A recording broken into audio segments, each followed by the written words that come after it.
maraming salamat po, lalong-lalo na po sa mga nakakapanood ng video ito. Maraming salamat po dahil binigyan mo ng pagkakataon ng sarili mo para tingnan ang napakagandang opportunity. Dalawa lang po pag-uusapan mo natin. Una, pag-uusapan mo natin magandang produkto. Pangalawa, pag-uusapan natin magandang negosyo. Pero siguro mas maganda pag-uusapan muna natin yung magandang produkto dahil naniniwala po ako pag maganda ang produkto, maganda ang negosyo. Pag maganda ang negosyo, maganda ang produkto. Ang maganda po dito sa product na pag-uusapan natin, ang involved health. Kung tatanungin ko po kayo, maganda bang negosyong health? Kung iisipin mo, magandang negosyong health. Pero at the back of your mind, hindi ka sigurado kung magandang health. Sige, tingnan natin. Kung tatanungin ko po kayo, importante ba sa tao ang health? O sobrang importante? Alam mo kung bakit ko tinanong yan? Simple. Pag tinanggal ko ang tao, may health. Pag tinanggal ko naman ang health, may tao. Ngayon uulitin ko, importante ba sa tao ang health? O sobrang importante? Kung sobrang importante sa tao ang health, anong ibig sabihin? Nagiging importante na rin sa tao ang business mo. Dahil ang business mo, health. Since tao po pag-uusapan mo natin, naniniwala po ba kayo na ang tao may katawan? Oo naman. Kung tatanungin ko pa kayo, importante ba sa tao ang katawan o sobrang importante?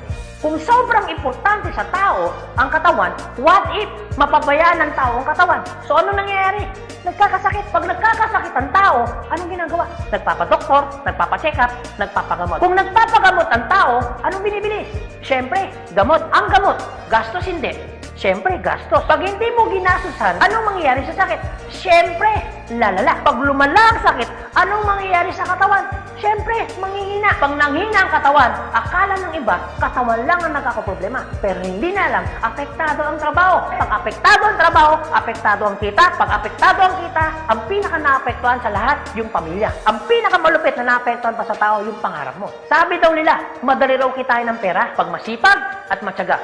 Opo, tama po, madaling kitain ng pera basta masipag, matyaga. Pero ito naman sasabihin ko sa'yo, the moment na magkasakit ka, madali rin ubusin ng sakit ang pera mo. Lagi ko po ito sinasabi, anin mo ang limpak-limpak mong salapi kung punong-puno ka naman ng sakit. At ang pinakamahirap po dyan, wala na nga ang pera, mahirap na nga, may sakit pa. Yun ang masakit. Since present ang sakit, ano ngayon ang gagawin mo para hindi magkasakit? Simple, wala ka ng choice. Uulitin ko, wala ka ng choice. Kailangan mo nang uminom ng food supplement. Alam kung bakit? Marami ng kumpanya ng tayo. Marami ng pharmaceutical ng tayo. At hindi naman nila i-inventoyin ang mga produktong yan kung hindi kailangan. Bakit? Kasi kailangan mo na talaga. Ngayon, pwede mo sabihin sa akin, teka lang Anthony, food supplement? Gastos yan Opo, gastos nga ang food supplement. Pero ito naman sasabihin ko sa'yo, di bali nang gumastos ako, at least healthy naman ako. Bakit? Pag nakakasakit ka ba, ano bang ininom mo? Di ba gamot? O tanong, gastos hindi. Di ba gastos? Kung ikaw tatanungin ko, anong gusto mo? Gumagastos ka na healthy ka? O gumagastos ka, may sakit ka? Paras na gastos. Ang malupit mo niyan, every time na gumagastos ka, may sakit ka pa. Komportable ang katawan? Siyempre hindi. Sabihin na natin gumagastos ka dito, at least healthy ka naman. Ang pinakamaganda sa lahat, bukod sa healthy ka na, business mo pa. Dahil business mo kumikita ka pa. Ang pinakamaganda sa lahat, bukod sa healthy ka na, kumikita ka pa. Bukod sa kumikita ka na, healthy ka pa. Ano ngayon ang pakiramdam na bukod sa healthy at kumikita ka na, nakakatulong ka pa? Maganda o napakaganda? O sige, pag-usapan naman natin yung magandang negosyo. Maaaring nagustuhan mo yung product, maaaring bibili ka ng product. Pero ito yung totoo, gagawin mo kayong negosyo. Kasi bakit? Pag business ang pinag-uusapan, hindi naman kasi lahat ng tao business-oriented. Karamihan ng tao is career-oriented. Alam mo kung bakit? Marami kasing tao na pagdating sa business, ang dami niyang perspective. Alam mo isa sa mga perspective ng tao pagdating sa negosyo? Una, wala akong pera. Pwede mo sabihin sa akin, teka lang Anthony, wala naman akong pera. Kanina, nung pinapanood mong video nito, wala kang problema. Pero ngayon, may problema ka na. Ano? Pera. Pangalawa, ang maaaring problema mo, wala akong time. Pwede mo sabihin sa akin, teka lang Anthony, okay yung negosyo, kaso nga lang wala akong time. Walang kaso. Pero mayroong mas worse. Wala ka nang time. Wala ka pang pera. Pangatlo, maaaring itong problema mo. Teka lang Anthony, okay yung business, kaso nga lang hindi ko yan alam. Hindi ko yan hilig. Hindi ko yan linya. Ew. Pero ito yung totoo. Marami naman tao sa labas na ginagawa niya yung linya niya, ginagawa niya yung hilig niya. Pero tanong, kamusta ang buhay? Sabihin na natin hindi mo to hilig. Sabihin na natin, hindi mo rito niya. Pero ito sasabihin ko, kung ito naman ang magpapabago ng buhay mo, bakit hindi mo siya ninahin? Pang-apat, maaaring ito isa sa mga problema mo. Teka lang, Anthony, okay ang business. Kaso nga lang, risky yan. Naku, malulugi lang ako. Ang pinakamalupit, hindi mo pa tinatayo yung negosyo mo, feeling mo, lugi ka na. Ang matindi niyan, ano malulugi sa'yo? Eh di ba sabi mo, wala kang pera?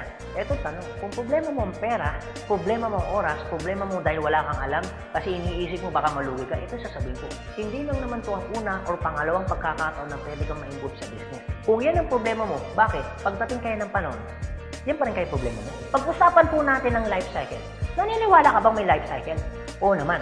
Importante po ang life cycle. Kasi po, hindi po magiging balanse ang mundo pag walang life cycle. Isa sa mga dinadaanan ng tao na life cycle, yung pag-aaral. Kung ikaw magkakanak o magkakaanak pa lang, pag-aaralin hindi. Siyempre, pag-aaralin. Kawawa naman yung bata pag hindi natuto, hindi marunong magsulat, hindi marunong magbasa. Pagkatapos mag-aral, anong susunod? Siyempre, gagraduate. Pagkatapos graduate, anong susunod? Siyempre, magtatrabaho. Pero pansinin mo to. Meron po mga tao hindi nakapag-aral, hindi nakagraduate, pero nagtatrabaho.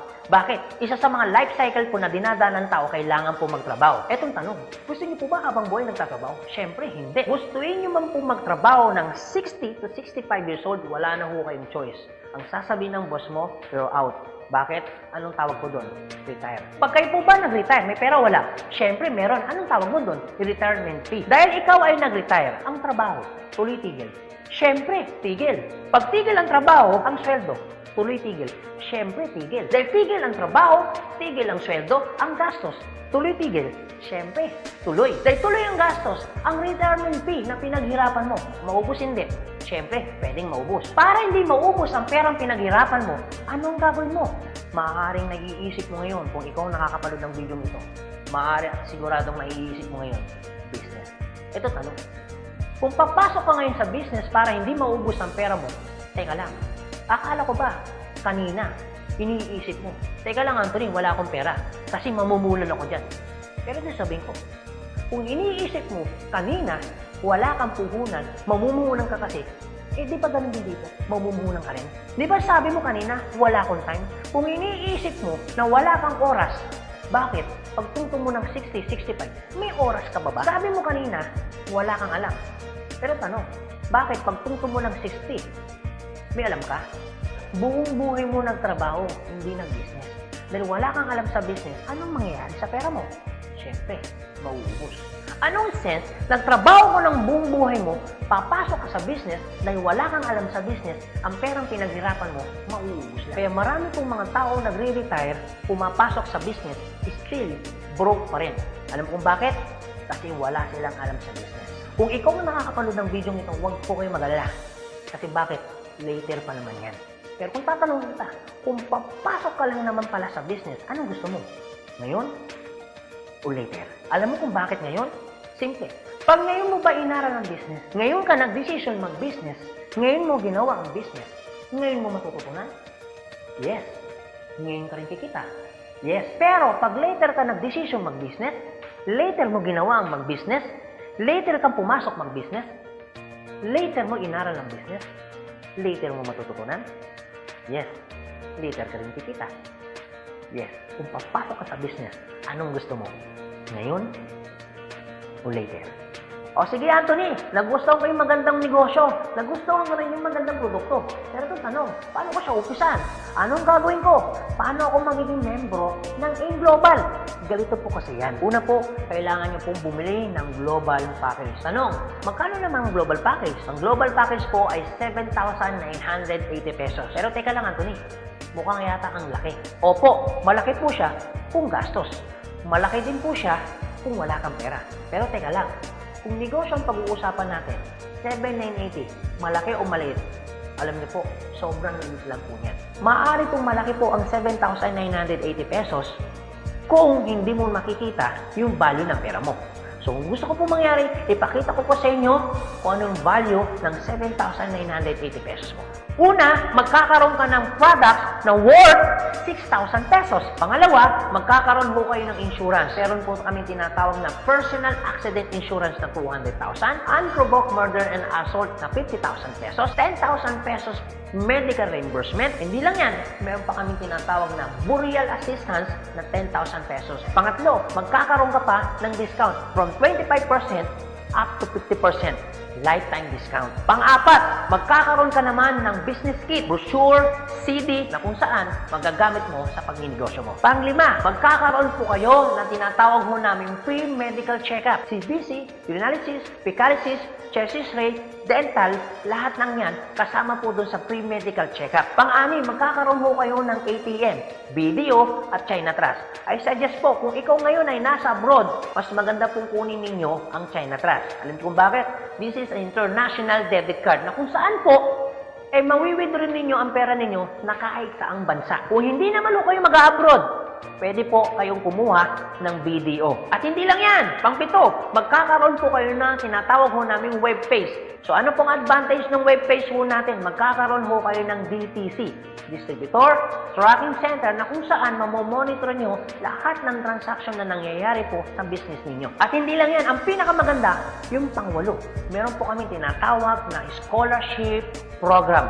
So, ibig sabihin, pag naging member ka ng AIM Global, automatic bibigyan ho namin kayo ng scholarship certificate. So, ang maganda po dun, sa scholarship po natin, transferable.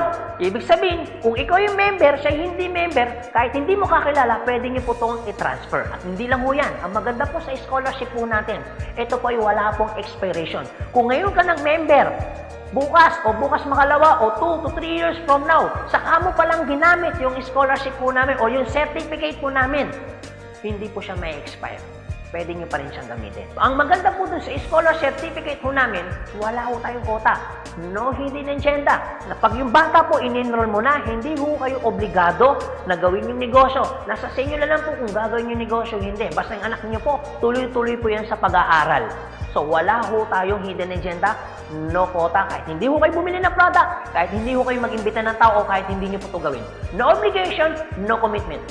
No hidden agenda. Yan po yung kabuuan ng global package ho natin doon sa perang binitawan mo na 7,980 pesos. Ang tanong, maganda po ba o napakaganda? Sulit o sulit na sulit? Okay, sige, ganito Anthony. Nagustuhan ko yung magandang negosyo. Nagustuhan ko rin yung magandang produkto. Sige, magjo-join na ako. Eto tanong, kung ako pa papasok na ngayon, gagawin ko na yung negosyo, paano naman ako kikita? Ganito po yan. Una, kikita po kayo sa tinatawag naming retailing. Sa retailing naman po, from 25% up to 50%, kikita ka. Kung hilig mong magbenta, aba, bagay na bagay ka dito. Kung hindi ka naman mahilig magbenta, wala din pong kaso. Pangalawa, eto po maganda. Meron po kaming tinatawag na binary income. Sa binary income, dalawa pwede nyo pong pagkakitaan. Una, pwede ho kayong kumita sa tinatawag namin direct referral bonus. Magkano ang direct referral bonus? 500 pesos. At pangalawa, pwede naman kayo kumita sa tinatawag namin match sales bonus o madalas ang tawag ho namin dyan, pairing bonus. Magkano naman ang pairing bonus? 1,500 pesos. O sige Anthony, mukhang maganda yung binary income na yan.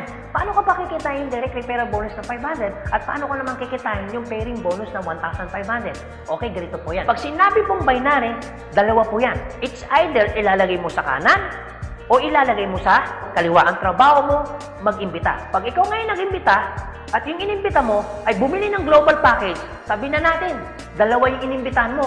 Yung isa, inimbitahan mo, nilagay mo sa kanan. Yung isa naman, inimbitahan mo, nilagay mo naman sa kaliwa. Pagbili ni A, automatic, meron kang tinatawag na direct referral. Pagbili naman ni B, automatic, may kikitain ka naman na direct referral ng 500 pesos. At hindi lang yan, meron ka pang bonus. Pag may pumasok sa kanan mo at may pumasok sa kaliwa mo, automatic, magpipair po siya. Magkano pong pairing bonus? 1,500 pesos. Basta ang usapan po, every time may papasok sa kaliwa, every time may papasok sa kanan, automatic po, pairing 1,500. Sa tingin mo ba, si A, meron din bang kaliwa? Meron din kanan? Si B, meron din bang kaliwa? Meron din bang kanan? Sa tingin mo ba, ikaw pa ba ang nag-imbita dun sa inimbita ni A and B? Siyempre, hindi na. Eto maganda. Sa labas, no work, no pay. Pero sa amin, yung taong dilala ni A at ni B, automatic, kikita ka pa rin ng pairing bonus. Magkano pairing bonus? 1,500 pesos. Ibig sabihin, dalawa yung pumasok. Magkano po yun? So, ibig sabihin, kikita ka ng 3,000 pesos. No work, pero with pay. Sa tingin niyo po, pagdating po ng panahon, yung grupo po ni A, nadami? Yung grupo naman ni B, nadami? Oo naman. So tanong, may iwasan bang lumaki? Siyempre, hindi. Eh what if, Anthony, may pumasok isa?